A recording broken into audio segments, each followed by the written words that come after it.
Welcome to this video. Today we're going to talk about why you've been studying English, but why your speaking skills specifically aren't improving. And you'll have a plan in place to start improving your speaking skills by the end of the video. Of course, I'm Jennifer from JForestEnglish.com, and this channel is dedicated to helping you sound like a fluent, confident, natural English speaker. Now, before we go any further, make sure you subscribe and hit that bell icon so you're notified every time I post a new lesson. Now, let's dive in with this video.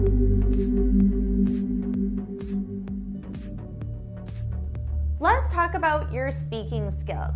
Now, every day I get messages from students specifically concerned about their speaking skills and how they're studying and studying and studying, but their speaking skills just aren't improving. Now, the only thing you need to remember is that you're practicing your speaking skills when you're speaking in English. That's it. Right now, you're not practicing your speaking skills, unless at the exact moment you're also opening your mouth and speaking, okay? When you are reading, you're not practicing your speaking skills. When you're writing, you're not practicing your speaking skills. When you're quizzing yourself on vocabulary using flashcards, you're not practicing your speaking skills. The only time you're practicing your speaking skills is when your mouth is open and moving and sounds in English are coming out. And when you think about your study routine, I'm sure you'll find that you don't practice your speaking skills as much as you practice other skills in English, like your reading or your writing. So speaking and feeling confident speaking is an active skill that you need to practice. Now, of course, your reading, your writing, your vocabulary, your ability to conjugate verb tenses, all of those skills are going to help your speaking skills. So those skills are absolutely essential to your overall fluency, but you can't just expect those skills alone to result in improved speech. Now, you're going to improve your speech by speaking. Now, most students will just reply back and say, "But I don't have anyone to talk to." That's the biggest excuse I've ever heard, and I'm sorry, that's just an excuse. It's an excuse. Stop saying it. It's an excuse. Get it out of your vocabulary right now. Don't say those words.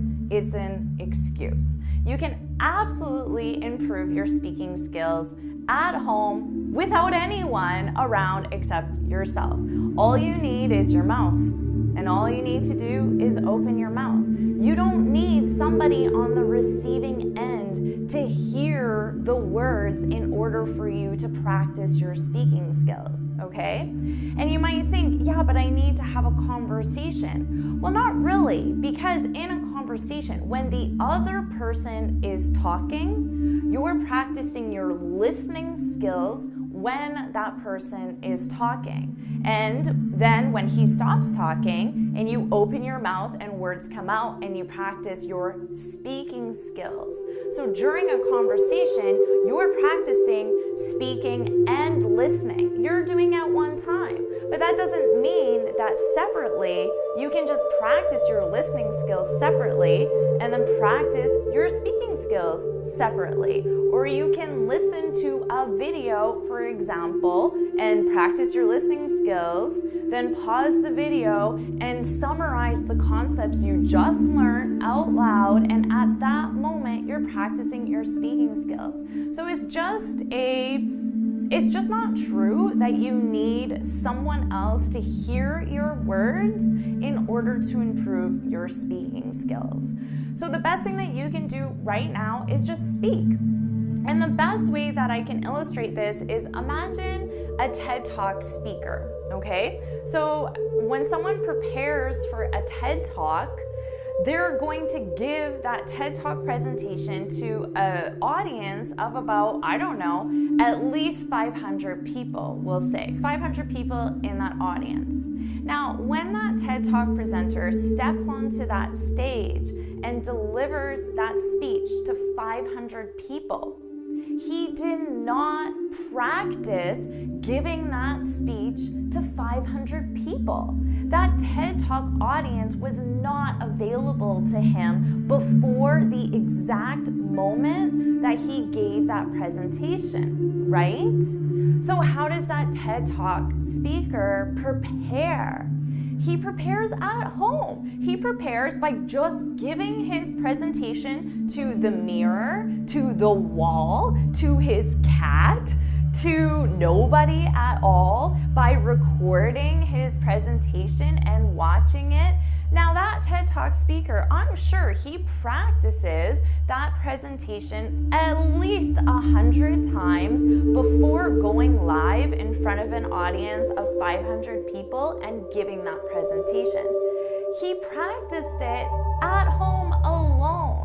So you can absolutely practice speaking in English at home alone. And if you're not doing it, you're taking away so many opportunities for yourself to improve your speaking skills and your overall English and your overall confidence. And if you think that it's not an effective method, well, then you need to change your opinion, because that's just wrong. It's absolutely not only an effective method, but it's the only way that any public speaker prepares for a presentation. They prepare alone, at home, speaking, recording themselves, doing it in front of the mirror. They get the confidence, and then they go out in an actual situation and deliver their speech. Now you might be thinking, well, I'm not going to give a TED Talk to 500 people. And that's probably true, and that's okay.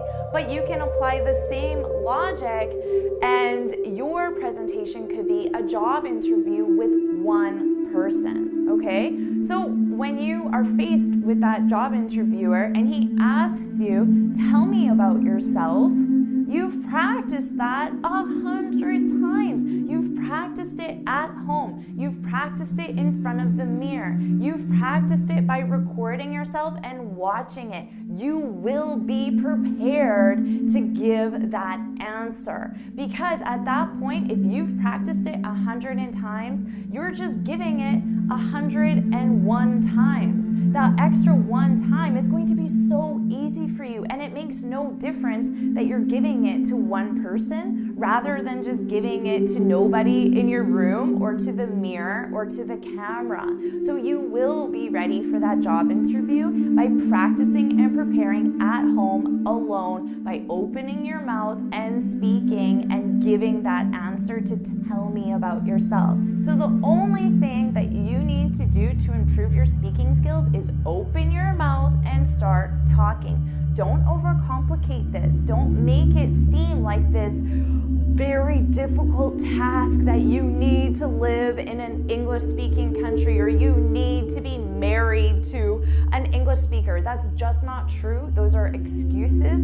Get them out of the way and just focus on this skill, which is speaking. You improve it by opening your mouth and speaking. So that's all you need to do. I know it's so simple, but it's honestly all you need to do. So write that in the comments. Write, open my mouth and speak. I'm going to open my mouth and speak. I'm going to open my mouth and speak, because at that moment you will be practicing your speaking skills, and if you keep doing it, keep doing it, keep doing it, you're going to get results and you're going to feel confident. So put it in the comments. I'm going to open my mouth and speak. I'm going to open my mouth and speak.